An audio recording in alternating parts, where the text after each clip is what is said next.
Hello and welcome to episode 27 of Destroy Before Listening. This is a conversation about Leatherface and is part one with Tim Brooks of Razor Cake Magazine, YOFC Records and various bands. Leatherface were a pivotal band for myself and for Tim. They were probably our favourite UK punk band. There's general information out there, but we dug into obscure fact finding to help fill the gaps. This part one covers the 1988 to 1993 era of the band. We both felt it important to present these facts and information here as a resource. Even a hardcore fan will find out something new here. Many thanks to everyone who has contributed and helped us put this information together. You can follow at Destroy Before Listening. Thanks. Leatherface begins its 1988 and the lineup is Frankie Stubbs guitar vocals, Dickie Hammond guitar, Andrew Laney on drums, and he does some backing vocals as well.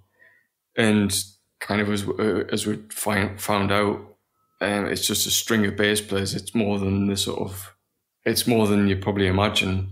Saying about the bassist, the way that Leatherface came together was kind of a mix of all these Sunderland bands, right? And looking at who played in the band, other than the main people, which is Dickie, Laney, Frankie, right? That's the mainstay of Leatherface as we know it for the first 4 years or the first 4 albums. But bass-wise, on paper, it looks like one thing, kind of. But when you actually dig deeper, it's really incestuous. Yeah. Because a lot of it seems like it's just mates they've known from way before.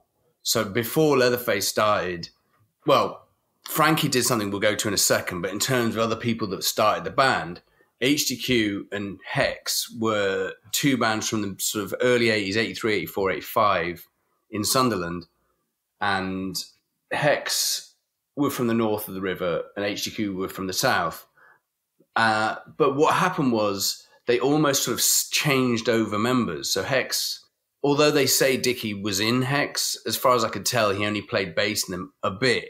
But Laney was in them, and Laney was also in HDQ. And both those bands were more like anarcho-punk bands. They weren't anything to do with kind of the later HDQ. But in the early bands, Rob Berwick played in them. He turns up in Leatherface a bit later on. The first bassist is this guy, Stu, and again, it gets confusing because it says Stu Scola on one thing, Stuart Raymond on the other. Yeah. But it's the same guy. So he, as far as I could tell, because Frankie says that basically this is the guy that kind of pulled it together. So what it looked like was Frankie started jamming with the original members of HGQ and Hex. They started jamming. They did a gig with Rob Berwick, and then this guy, Stuart, kind of got them all together. They carried on practicing, and that was the beginning of Leatherface. That was the first demo, first LP. Yeah, because it kind of stretches back to the Bunker venue in Sunderland, and there was a lot of bands, kind of seeds sown like way back for basically like who's playing what.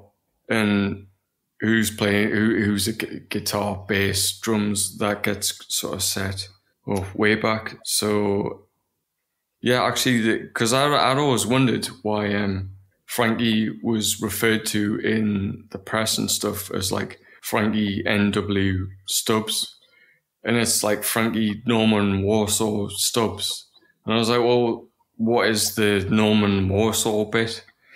And it appears that like Norman is his actual name and Frankie is the kind of pseudonym, or I'm guessing like punk name or something that he assumed it pretty early on. But yeah, it's Norman Stubbs. And the Warsaw bit also, that comes from the group he did, like it's formed in 1979, and this group is Remnants of Warsaw, which I'm presuming is called as such because of Joy Division and his sort of affinity with Joy Division pretty early on.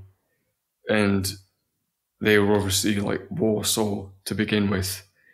And then the Remnants of Warsaw is a sort of maybe a continuation, or I don't know, because it doesn't seem to have lasted particularly long. And there is one track, Remnants of Warsaw track, on the NE1 compilation on Guardian Records, which is 1981. But the recordings are earlier, right? So it could have been 1980. Yeah, I mean, well, looking here, right. It all sort of stems from the punk and post-punk scene in Sunderland, circa 1977 to 1980. And there was a lot of bands, the Prefabs, there's Red Alert, Red London, the Rejected, and the Wretched as well. So they're all like early like punk groups that probably didn't last very long. And well, to read about Remnants of Warsaw from a band member, the original lineup was Ian Headley, vocals, Norbert, aka Frankie Stubbs, on guitar, and John Young on bass, and Martin Geldard on drums. Their early gigs in Sunderland, obviously around Sunderland area, and they did play Newcastle, and they had that compilation track. But got here, Norbert wasn't happy with the way things were going, so he sacked John. Vocalist Ian switched over to bass, and Malcolm Combe, who was in a group called Disorder, not the Bristol, like more famous group Disorder. And that guy was on drums. They played some gigs with Frankie on vocals and guitar. And then they split up. And then there was a band that came from that called Das Kapital. And Frankie, or Norbert, who originally played bass, before switching to lead vocals, and Steve Little, the drummer, completed this lineup. There's a cassette featuring 4 songs recorded at these Guardian Studios in Durham, and then that band was done. And as Frankie and Gary formed Vulcan Death Grip, that was short-lived. And then there's the Evil Mothers as well, was another group he was in 1985, but like literally nobody knows anything about this, apart from I guess the people that saw it, or the few live gigs. But yeah. Because it seems like around that time, because Frankie's a little bit older than the other guys of Leatherface, so it seems like he was involved in the Bunker and all that, but then the Bunker was really big in the early 80s for a lot of the Crash style bands coming through. The anarcho bands played a lot there. And if you listen to the bands that then came out of Sunderland, which was Hex and HDQ, they were both really influenced by that sound, right? By the sort of Crash Records, anarcho, political punk sound. That was really what they were doing. And it seems that both of those bands were sharing members. There obviously wasn't that much going on because they're all in each other's bands, but it sounds like Dickie was around all of those bands, because when HDQ first started playing out of Sunderland, he was going with them. So he obviously knew everyone, a bit younger than him, who were in these new bands, who started playing quite a lot. Well, I don't know whether Hex did, but HDQ definitely got out of the Northeast, got into the South, started playing more. Europe as well. They were like one of the earlier groups to go over to play Europe and tour Europe, which is where we were sort of guessing that Frankie comes into it. That's where it gets really confusing, this HDQ Hex thing, because Hex definitely just sort of disappear, and then the bands kind of join together without the original singer of HDQ. The guitarist of Hex then becomes a singer of HDQ. They get really influenced by American stuff, and I think that's when they started touring Europe, which this whole sort of international hardcore scene thing. Right, so definitely 1987. Yeah, it was 87. Right, okay. Because it was the same era that bands like Heresy. So HDQ kind of moved from that like anarcho-punk world into the sort of British hardcore world in a way. And that was when everyone started touring and stuff. And I think that was the next round of HDQ, which everyone knows now. Dickie was the guitarist, Golly sang, Laney played drums. That was the one that Frankie was then traveling with. Also, Dickie's sort of doing a lot of fill-in stuff, because he fills in playing bass with Generic as well. And so that puts it around the same, at that point in time as well, that sort of 86, 87. And the band's sort of crisscrossing, and I guess that scene opening up, or people in those areas becoming more familiar with each other and as players, or people who could offer something to a certain style, which goes on to be Leatherface.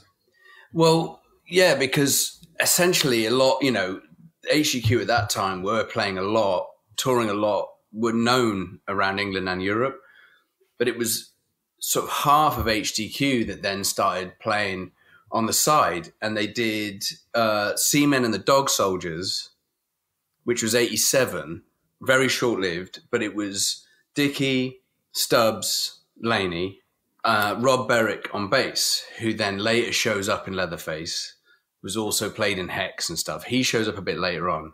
That was a band that I think they did one gig, and I don't know why, because HDQ were happily going and it was most of HDQ. So this guy, Stuart, one of the many bassists, he was the guy who played bass in that, and that was what became Leatherface. Basically, Seamen and the Dog Soldiers became Leatherface when Stuart Scholler joined. HDQ is basically like the full 5 years, the second half of the 80s. It's like 85 to 90 is their run, which sort of crosses over Leatherface by a year or two as well.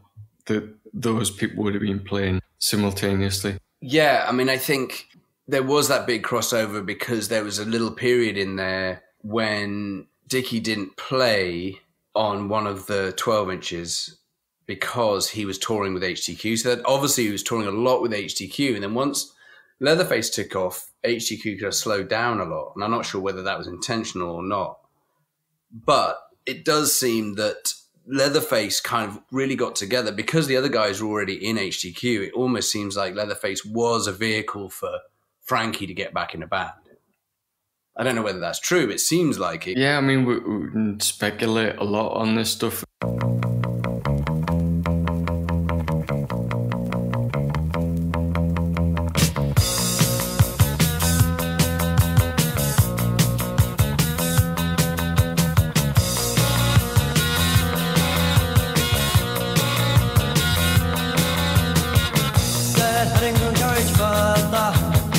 Removes unnecessary growth, will destroy the genes. The occultist love. Come and see your inside a partial shade. Otherwise they kill your beans. Staking is seldom necessary. Planted herbaceous borders.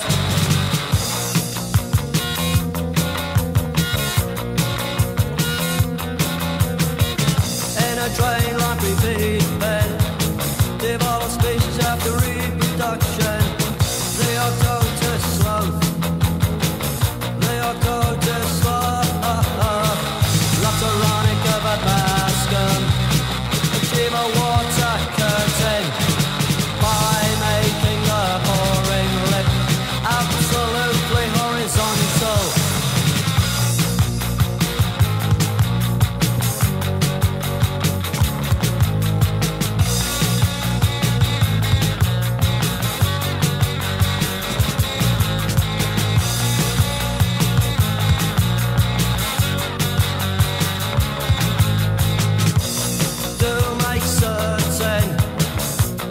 Marginal to propagated, the occultist slope, the occultist slope, Lateronic of a bascum, achieve a water curtain by making the pouring lip absolutely horizontal. Come and see your inside a partial shade, otherwise they kill your being.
I know that Dickie and Frankie were obviously crossing paths throughout the mid-'80s, and I guess they were talking about both playing Gordon Smith guitars.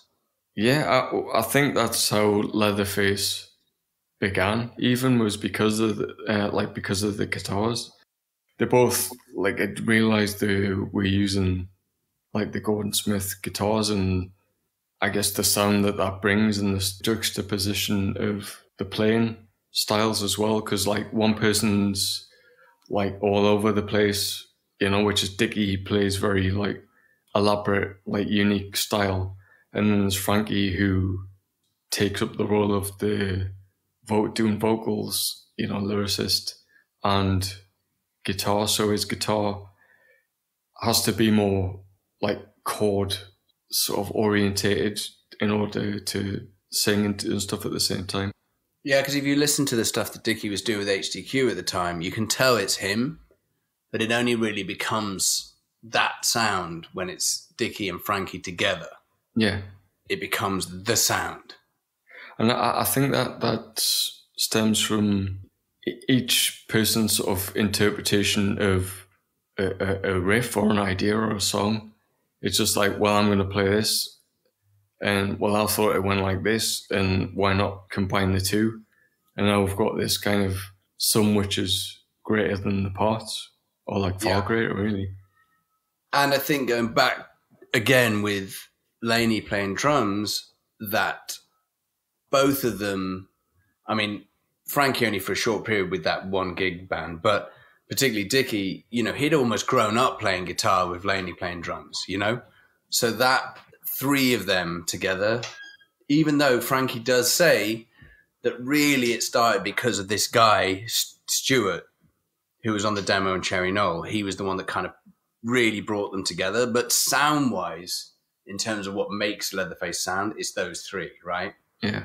And there's something about them together that is, when one of the three wasn't there, it was never quite the same for whatever reason, even though the bassists can continually change and there's differences in all the bassists. But in terms of the bass sound of what they did, it was that.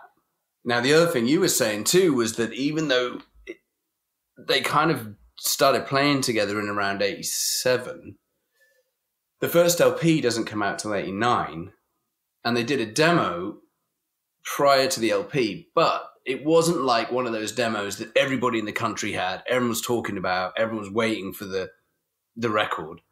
I mean, I know they recorded it, but I mean, I only heard it the other day. It wasn't in everyone's trade list at the time. The demo might have just been a for the label, because we're also talking about Meantime Records and Laney's involvement in that end of things as well, because he's if you want to speak about that, because there's Sofa Head and Dan, yeah. Yeah, because again, one of the probably the most prolific in Leatherface, everyone assumes it's Dickie, but in many ways it's Laney, because he even prior to, he was in Hex, he was in HDQ, then he was in Sofa Head, and then it shows him playing with pretty much every band from the Northeast that were on Meantime. And Meantime were that label from the Northeast that came a bit later than the early 80s anarcho scene. It was one of the kind of late 80s British labels that wasn't doing, although they did Hellbastard, but in general was doing more melodic stuff. And Laney had already, by the time Leatherface recorded anything, he'd already been on Meantime Records with HDQ, although their very first thing was on Endangered, but the American sounding, if you want to call it that, You Suck album in 87 was on Meantime. Sofa Head was on Meantime.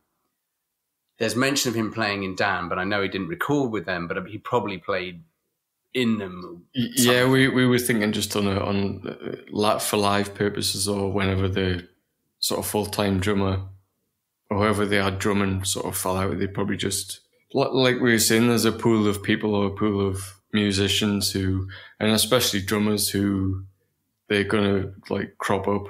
Yeah. Laney was really the big connection probably for Leatherface, because he was in Sofahead with Ian from Meantime, who ran the label. Yeah. So, And also just after Leatherface, he's in that guy. Laney's in, or his sort of vehicle is he's in with Ian Armstrong, who ran the Meantime label, and he plays in Rugrat Boltaco, those 7 inches. right. Oh, that was Ian as well. Okay. Yeah. Yeah. So he's obviously the one that had the biggest connection, even though Dickie was in stuff that Meantime did. But so that must be how Leatherface got there. And we were talking about it, how it's interesting that particularly that era, most bands would come out with a single first or something first. You know, Dan did their single first, Sofahead did a single first. But Leatherface just came out with Cherry Knoll.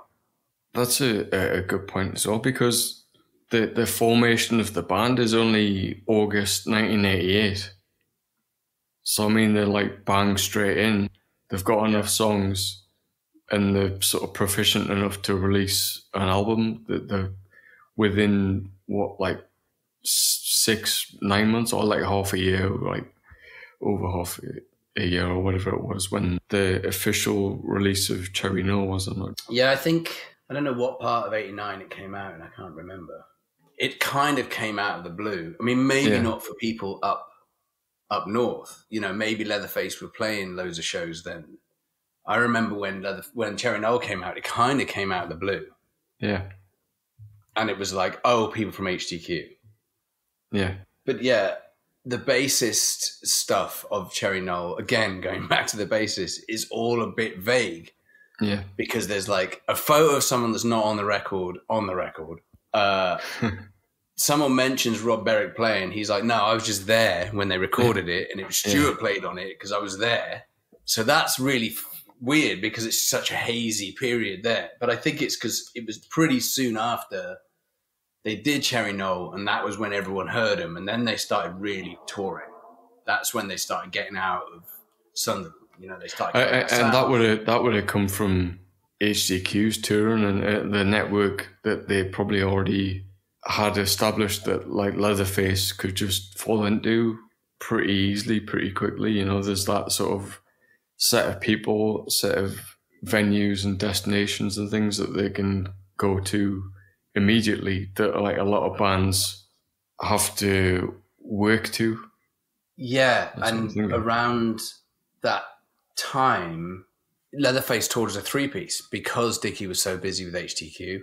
And there's actually one of the gigs in Europe, Leatherface played with HTQ and Dickie wasn't on tour with them because he was on tour with HTQ. So it seemed like at that time, probably 89, 90, HTQ was still touring a lot. Then it seems HTQ slowed down when Leatherface started picking up.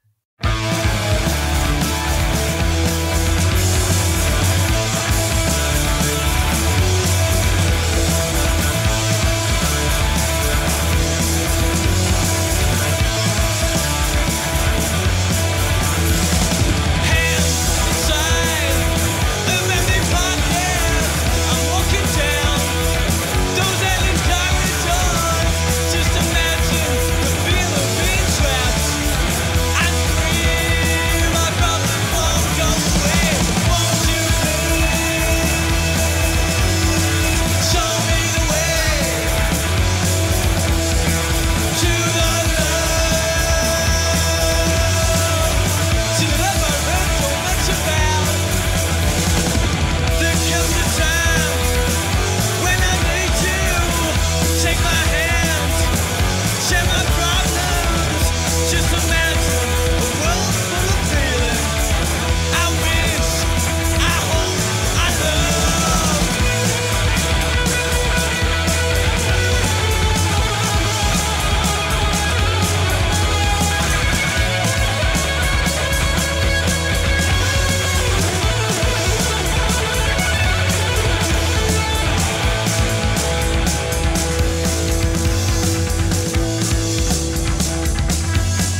after that first album, again, seems to be this constant rotation of bassists again, because they got this guy, Dickie Cam, joined. He toured with them. He leaves. The original bassist, Stu, comes back, and then they record the Beer Pig 7-inch. He then says, oh, no, I don't want to play.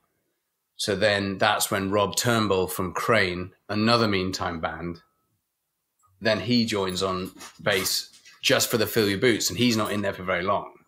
Actually, you mentioned Crane. They were another band that just went from, I think, 1 or 2 demos to just straight out to like the same as Leatherface, to doing an album.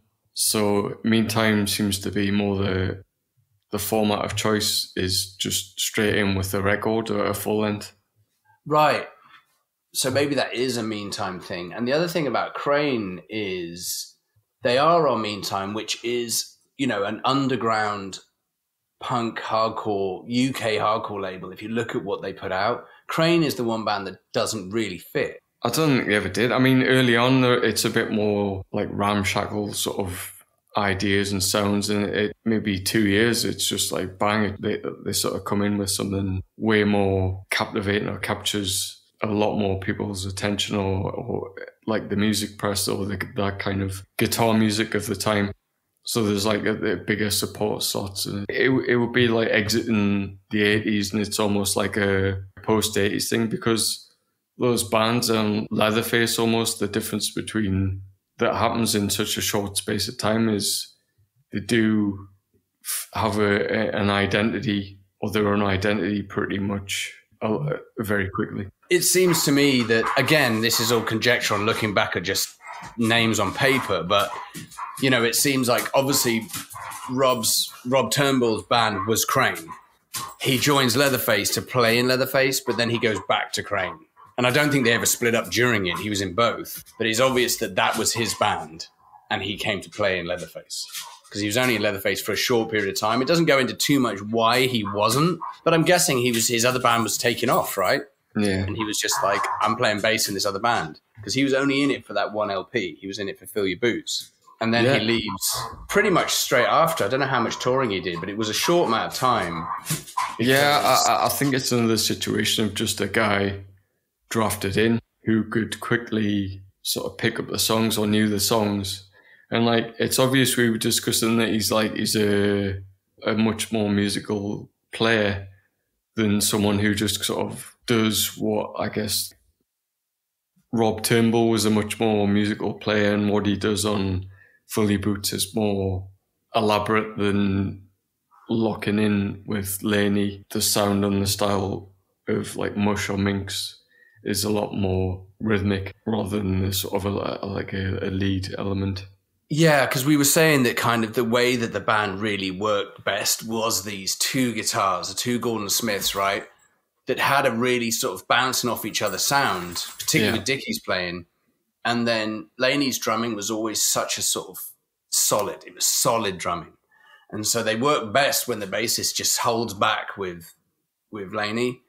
And it felt like that when Rob from Crane was in the band. No offense to him, because he's a great musician. It just didn't seem to fit as well with that kind of locked in vibe that maybe Andy, when he came from Snuff, really did. Yeah. You know, because that was like a Snuff thing too, you know? Yeah, definitely. Going back to the formation, it coincides with Frankie Stubbs getting a driving license, which is later on as well, because he's 27. So he obviously is a bit older, or a few years older than the other guys. I'm not sure where they're practicing this time, but I remember there was mention that they practiced in a garage with some of the roof missing. They'd sold magic mushrooms to buy the first van as well, to get them about and getting the gigs and stuff. I think they were into stock car racing as well, because the Peasant in Paradise video is in a scrapyard, and they're sort of just like racing cars around and stuff. So maybe that was a thing they were into as well, just like go to the scrapyard and like, I guess, pay the guy a $5 or something and just drive around and just smash cars up in an afternoon. I don't know. It kind of suits the aesthetic of what they're bond over. Maybe it's a bit daft, but it's the band where everyone just was themselves. It's like, you know, HDQ was a mix of all these young dudes. You know, Golly sort of ran that later era of HDQ, but it seems like when they got into Leatherface, it was just because it didn't fit in with anyone. You know, HDQ were playing in a scene, Hex had, and it seems like when Leatherface, when that album came out, it just wasn't like anything else. You know, and it felt like they really stuck with that idea of like they can now do whatever they want because it doesn't fit with anything. Yeah. HDQ recorded in Gateshead as well, didn't they? Desert Sounds. I'm sure there's like a 7-inch. I'm not sure about the albums, but there's a 7-inch definitely. And I guess if they recorded there, that's why Philly Boots was recorded there as well. It's listed as Project UK on the Philly Boots notes. I think that and Desert Sounds is the same thing. HDQ did Believe there. And weirdly enough, on another note, HDQ did Believe there in 88. And it was with a guy called Ian MacKay. I don't know. I've got Ian Mackey. Mackay. Yeah. Well, I don't this is something I got from Sneddy, and he was saying like Generic had recorded there. And the engineer is Ian Mackey, but he's got like it spelled differently. I don't think he was like receptive to whatever, any of that type of faster thing. It was called Desert anyway, because there was no running water there. And it was the rehearsal rooms also, and that had something to do with a guy, Steve Oliver, who was in the band called Dead Flowers, who I don't know anything about that end of things, but... Oh, that's right. Okay, so the first thing that recorded there was Dead Flowers. Then they did all the early HDQ. Right. They did most of the first Generic as well. Yeah. Yeah, that was in Gateshead. So there's that early 7 inches and albums. And then after they become sort of more established with a label, this is Roughneck. Sort of they've already done the album, and there's the How Lonely EP, or like 12-inch, which is 5 songs, I think. That's only 1990, but that is a 3-piece without Dickie. Smokey Joe. Yeah, and this is recorded by Ian Burgess, notable for the, you know, quote unquote Chicago sound, which is the big guitars and bass and rhythm section, like Big Black, Naked Ray Gun. And I guess around the same time is Peg Boy as well, which is the post Naked Ray Gun sort of group, like a more of a beefier, like a muscular sound with regard to the rhythm section, especially. Yeah, that Smokey Joe again. Rob Berwick was back in the band for that. And that was that little era there where Dickie was playing loads with HDQ. Smokey Joe was pretty much written by Frankie. He'd written on his own. They went in with Ian Burgess. And the 12-inch was named after the second-hand shop on the street corner nearby, apparently. I remember that shop, Smokey Joe's, was there, you know, especially around that time. And I think it got the same premises, but slightly smaller maybe, and then it closed. I'm not sure what year it closed, but it was like, I don't think it was anywhere that anyone went. Or I remember going there, it was just like, as you could expect with second-hand shops, a lot of like overpriced shit, basically, that nobody wants. What I'm figuring is the studio where that was recorded is listed as High Level, and that must be near the High Level Bridge. And I think I know the studio, the Lighthouse family also had a studio in that building. And I'm guessing this would have been sold on from the guy from Lindisfarne who had it at the time, or who is, I guess, noted as having that high-level studio at that point. But it's weird that they had Ian Burgess do it, because he's kind of a big name, right? Yeah, I mean, I was curious about that as well, because his recording and productions and recordings, I really like them, you know, and at that time it would appear 1990. Well, he's in the UK, a sort of producer for hire or recording engineer for hire. because he also does like Fudge Tunnel, Mega City 4 around this time, and Sync as well, like the post Stupids band. Because we were trying to work this out as well. He must have only been over here for a short period, because he opens the Black Box studio in France where Pope later recorded at, and Pegboy, and like a lot of bands, I guess, make it their stop to record an album when in Europe around that point, like the sort of first half of the 90s. In the late 80s, he'd done Mega City 4 in England, Sync in England, like you were saying. Yeah. But then he'd done like Les Thugs in France. So obviously that was his beginning, getting over to France. Yeah, he had done bands like Mega City 4 before Leatherface recorded with him. You know what? He did a load of stuff for bands on Decoy, which was like... Yeah, right, okay. He experienced on Decoy and Edsel Auctioneer, and so he did, and that's who... Right. Okay. So maybe it was to do with that label. Just a label thing then, at time that they would just, I think, yeah, that sounds, it's based on like, here's a guy who's in the country at this point who can make recordings. We've kind of got him on the books. They're not centralized, any of the recordings that he does. No. And he does a load of Decoy, and then he does this Roughneck one with Leatherface. And I wonder whether that's the Roughneck link with Decoy.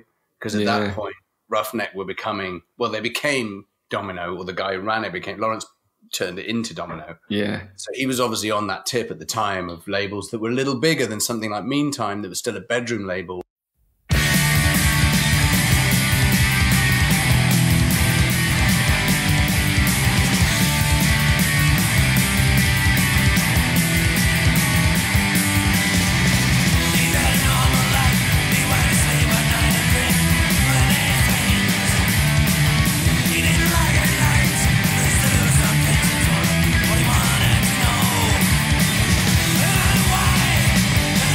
Understand the ways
Riot 1990 was, you know, and Leatherface got that play. They were in Kerrang. They were getting a little bit of play. And I think some of that was through Decoy and Roughneck, because bands like Mega City 4 were getting play, you know, seen as being sort of, they were getting more of that bigger label push than, say, Meantime bands would have. So that was possibly why they did that. Because I always felt that Frankie would have so much control over the recording. But it seemed like he liked recording with people that had like a track record. Yeah, I was thinking he must have like learned a fair amount about the recording and production and things from the people they'd work with, or like how not to do it, and then how to actualize it, to do. So he just sees both sides and then takes the middle path that like fits with his artistic choices or stylistic choices. Yeah, because going off a little bit off Leatherface topic, but it's still Frankie, he started producing a lot of their own stuff not long after that. So they did Smokey Joe in 90 with Ian Burgess. You know, by the time they did I Want the Moon in 91, Frankie was recording it at Ramshackle himself. Where he learns a lot, like just after Mush and being in an actual studio and seeing how things kind of work with that record and how to run a studio. Again, all these things join, so it's hard to do it in one sort of direct line because, you know, Frankie's recording stuff kind of started around 91, which is still early days for Leatherface. But he didn't produce Mush, but he did do Minx. So like you're saying, he probably was learning a lot during that era, you know, the sort of 1991 era, 92, of how to record, you know? But the recording aspect's kind of interesting because it's like how much control he was having and stuff. But yeah, that's the Smokey Joe thing was a little bit, that 12-inch was really just before they really picked up. They'd done Cherry Knoll, they'd done Beer Pig, they'd done Fill Your Boots, and then they did Smokey Joe, and that was as a three-piece. And soon after that was when they started really picking up steam. Another thing we were thinking about as well was the sort of the contemporaries, because there isn't really, I mean, in this country, there's Snuff doing something like vaguely similar, but more so in America, there would be, I was thinking there's like we'd mentioned the Peg Boy, Ian Burgess thing, and there's like the Bay Area bands, which is like Sam I Am and Jawbreaker. Yeah. And we were sort of saying whether or not any of them were connected, and maybe it was just chance. Yeah, just chance. I was thinking maybe just guitar bands of that time coming out of the 80s. It's a lot of the same influences. Yeah, I mean, there was a lot of those bands have that Husker Du influence, right? Oh, yeah. And the change from sort of the really punk sounding to a more of a guitar-based drive. Yeah, the lyrics as well, more like introspective in a way, or more lyrics that like contemplate a subject rather than just taking a side or a stance, or being like a overtly political style of lyric. Yeah, which is interesting where Dickie and Laney came from, because that's what those bands they came from were very politically driven kind of bands, and then Leatherface were different at the same time. But yeah, over here in San Francisco, there was Jawbreaker and those kind of, and Sam I Am and those kind of bands that were doing a little bit of that. And in England, Snuff, maybe Exit Condition, and then it followed into more melodic bands like Mega City 4 and bands like that. But I never really connected them with that. It seems like they probably influenced more bands, or like more bands post Leatherface or the breakup and things. They obviously inspire everything in this country and Japan, particularly. And then finally, the sort of, will you say like picking up influence in inspiring people around the world, and how long I guess that takes? I mean, in America, it was the diehards, you know, in the early days, and even then there were very few. And then Mush came out, and even then it wasn't a huge influence here until the late 90s, really. Yeah. Which we'll get into later when they when Leatherface get back together, kind of on the back of that.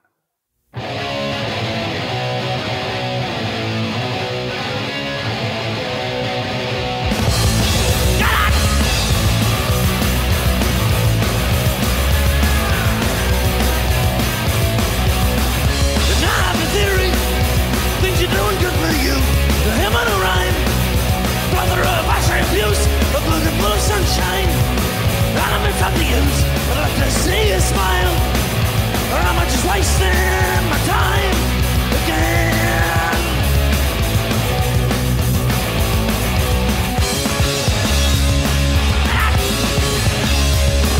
And now I would rather die, leave it wide away, and now I would rather die.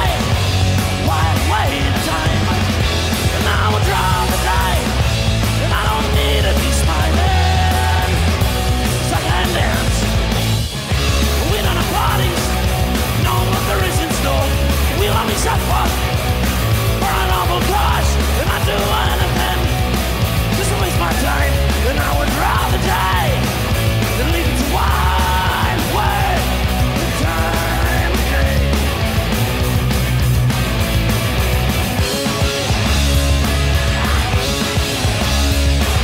And I would rather die than leave it to wild away, and I would rather die wild away the time.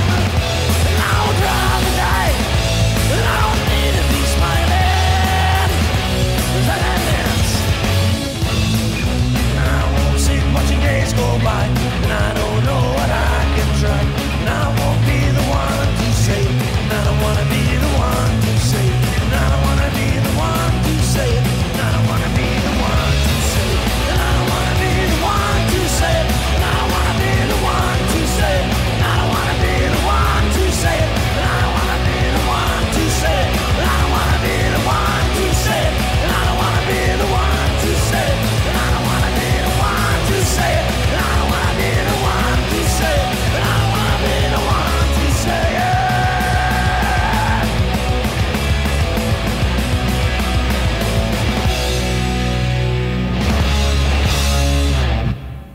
Right, moving on to Mush, that comes out in 1991, and well, what can you say about this album? I believe in America it comes out on it's a major label subsidiary, is it Seed Records? Mm-hmm. And this is like just shortly before Nevermind is released as well, so it's like it's hits on at a time. It's going to be some band, whether it's Nirvana or Leatherface, or it's going to be a guitar-driven or guitar band coming from that world and that set of influences. And I guess it's going to be an American band. The platform and the exposure and the television and radio and everything is already sort of just waiting for something like that to happen. Yeah, but also you have to remember at that time, the early 90s, even though a lot of America was influenced by stuff originally from England, there wasn't a big export of English bands going to America that got really big. It didn't really happen because even in America, it was a small amount that got gigantic, and then there was all the stuff underneath, everyone following on from Nirvana. And I feel that actually Leatherface did get a bit of that rub because at the time they were as big as you could be in the indie world at the time, without being on a major label, without doing giant tours, because they did play with Fugazi. They were one of those bands. It was after Mush that Peel picked him up. He'd played them prior. He'd played the Cherry Knoll LP and he played Fill Your Boots, but they didn't do their sessions until 92, 93. This would be Steve Charlton, who plays on the first Peel session around the time of Mush then. Yeah. I wasn't sure about that, yeah. Yeah, so it seems like that was really when it was post-Mush that they really started doing the biggest things they'd done. They played Reading Festival in 93. They did the Census Things tour. They played with Fugazi and Jesus Lizard. They toured with Poison Idea. Or they would have been the support band on, like a lot of bigger bills, bigger names.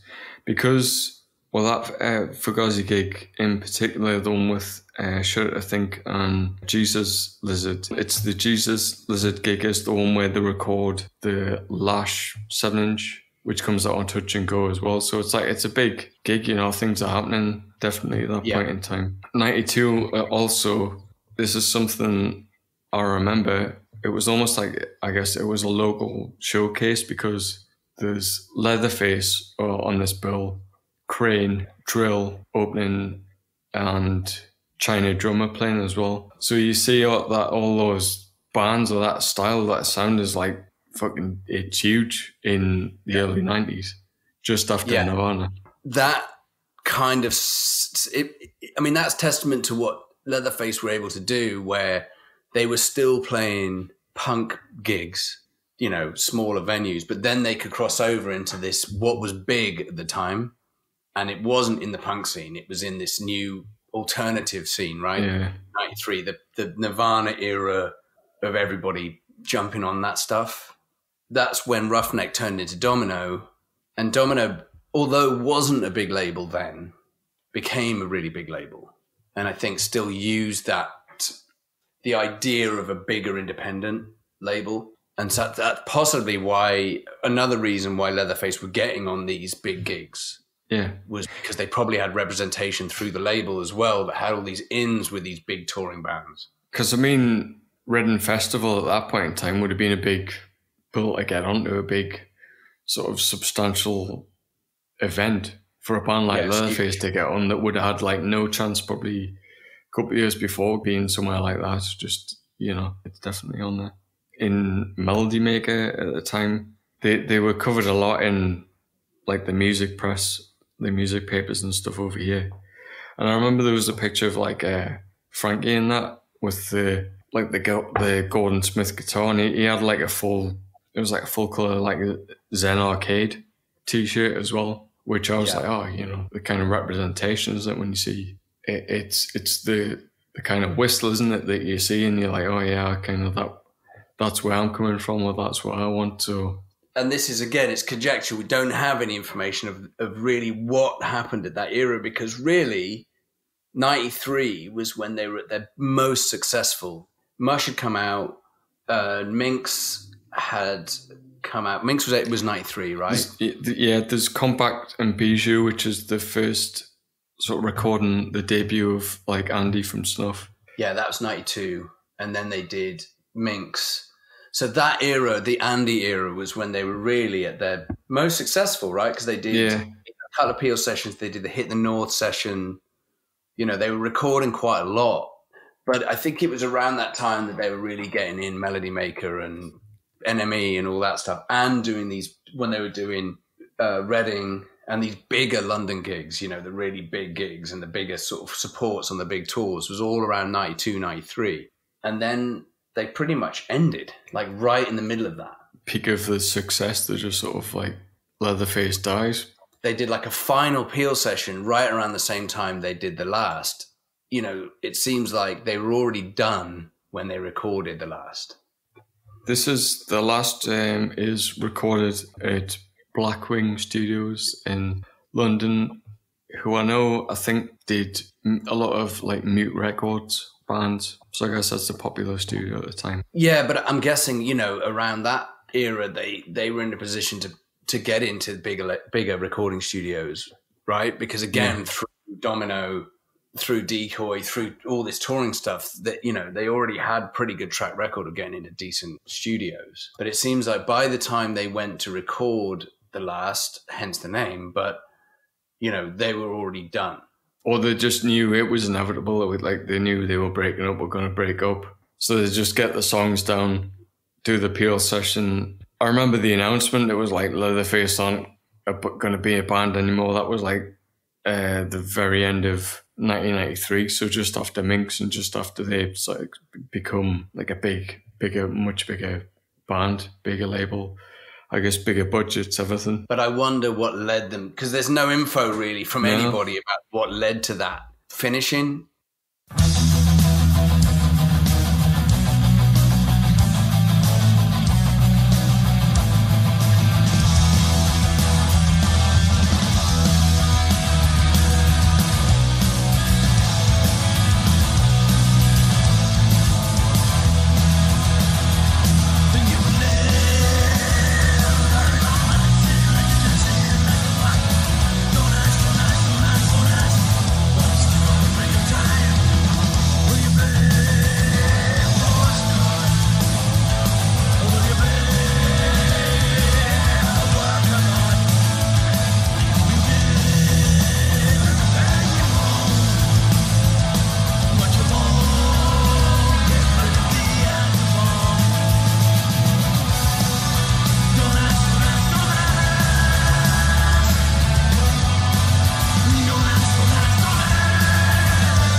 era of 93, Yeah. you know, they were doing a lot. They were touring a lot. They were playing a lot.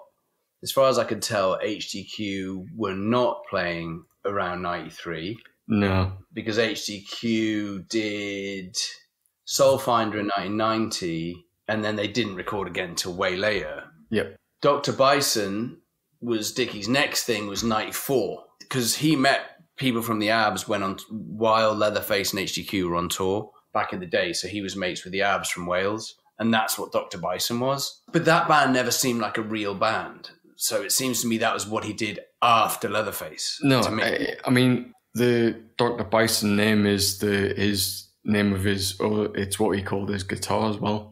That's the Bison. You mentioned, which I'd never heard, was the fact of him wanting to do something called Bison, going back, well, like way back to sort of end of what would have been the end of HJQ. I guess he talked about like 1990. He was talking about like this Bison idea or project or whatever. That era of 93, obviously, Andy's still in Snuff and they're doing a fair amount. You know, Dickie doesn't appear to be in anything else at that time.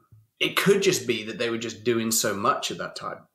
Because that also, the live album that Rugger Bugger puts out, the Live in Oslo, is recorded at the end of 93 as well. So they're obviously doing like heavy touring for Minx. Yeah. Maybe like that's just, I don't know, maybe it's just speculation at that point, isn't it? So yeah.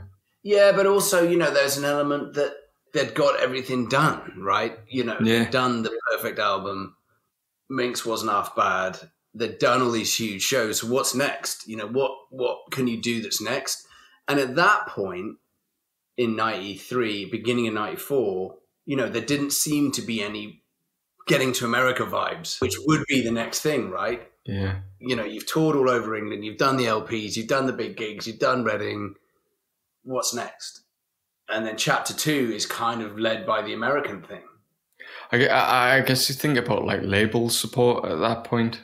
If Roughneck becomes Domino, how they wear leather faces and all of that, you know, it's like probably precarious in terms of like contracts and things. I don't know. I mean, maybe, but Domino was really small and it started off Roughneck. So, you know, Leatherface were kind of a legacy band for Domino. Yeah. You know, I mean, they definitely changed direction. Domino became a big label, but at 94, it wasn't a massive label. But then I don't know how much label stuff they've needed before anyway, because they came through that DIY mentality, right? When they're on Meantime, they wouldn't have had any label support. I think they drummed up a lot of their own stuff just on their own. Taking it back to the sort of time of Minx, as well as like Do the Right Thing is a single from that, which I remember that getting like being played a lot and stuff. And the other interesting part was, or that sort of set us off on thinking about all this, it was at the end of the Hit the North session in 1993. And I do remember like actually listening to that at the time, because this was when Radio 5 was it was an AM radio station. So it was like the fidelity was like different. But then in the interview, when I listen to that, it's in relation to the cover, the artwork and stuff, because that's Jasmine Vale Flats, and that's from a 60s student film called 1 in 5 billion. And that Jasmine Vale Flats, that picture is actually, like, I've passed that just so many times over the years. I never sort of twigged on. It was when like Frankie had mentioned in this interview that it was in Newcastle and stuff, that I was like, oh fuck, that's basically the top of my street, you know, like in the park you can see that view. And I did send a message saying such, and then the kind of what I got back was like it was a guy that he'd met while driving some students to various northeast locations because he had a van, and he had some stills from this film, and Gary Welch is the guy's name, and he did the video for Do the Right Thing as well. So it's sort of, that's another tie-in, because we haven't talked about like the look and the aesthetic as well, because that definitely is cemented thing on Roughneck in particular, the sort of use of the logo typeface and stuff, and just the imagery that's used. Yeah, especially from like Mush, Minx, The Last, and then Those the EPs, I Want the Moon, Compact Bijou, Eagle, Do the Right Thing. Yeah, there's a continuity throughout the look of them. And also it was kind of different for the time. I suppose it fits more in with like the indie stuff of the time, right? Like Mush is just a close-up of fucking mushrooms with a giant logo, you know? I mean, the other stuff, it's even reminiscent of the photographs you'd see on like Smith's record covers or something, or like a... That's what I was saying. It was kind of more of an indie Smiths and Spiral Carpets, or something that was less punk. Yeah. You look at their first two records, like just Cherry Knoll is very monochromatic. Fill Your Boots is pretty monochromatic and sort of a horror look, which you'd expect with a name, right? But it was the only time they really did that. And then everything else was more kind of weirdly fun. Like Compact and Bijou has the mannequin with the lady, and Do the Right Thing has the guy with the guitar. Yeah. So they're kind of irreverent, artsy stuff. I Want the Moon has that lady reading, It's Freud. It's a book about like Freud or something. I think it's just like daft sort of stuff that fits with that kind of more with the 60s and 70s ideal. I suppose at that point in time would have been, it would be like us looking back, 20, 30 years now at something. Yeah. And just taking a kind of a photograph and putting it in a different context or whatever. It would be probably more amusing. Yeah, because like the Live in Oslo is just like a funny photo of that copper and stuff. Yeah. So that obviously they've thought about that to a degree for that middle period, because they're all quite similar. So obviously the same person did them from Mush onwards. They must have had like the Roughneck art direction. I think, we need this kind of look for this band and this for that, that type of band and whatnot. Yeah, because it's all the way through to the Domino, The Last. But then Live in Oslo is not Roughneck or Domino, but it's still a similar looking. Yeah. But yeah, the Roughneck stuff particularly looks a certain way. And it was really different from other stuff at the time, at least in the punk scene. So whether or not they were just doing their own thing, I don't know, Yeah. Sort of living outside of that vibe. I'm guessing for the first half of things, we've got like, just to round it out in a more straightforward fashion, is another thing we'd also mentioned or talked about is their choice of like covers, because there's a lot of there's a lot of cover versions. I mean, like Elvis, ABBA, The Police, Stooges, there's China Drum, Wat Tyler, the Christians. There's just a lot of stuff on that sort of first half in particular. But it is interesting that Leatherface did so many covers and they became kind of a thing. I guess the only other band that did something like that was Snuff. Because most bands would not record covers. You'd do a cover once in a while, but it was a thing that Leatherface always did. The covers thing was one of their things. And I think we had talked about this idea of where the songwriting or where the influences came from. Do the influences come from the punk scene and Joy Division and that world, or do they come from something earlier? And I think a lot of their covers lean into that sort of songwriting sensibility, right? They do covers of songs that they like the songwriting of. It doesn't have to fit a genre or be funny, which they do both.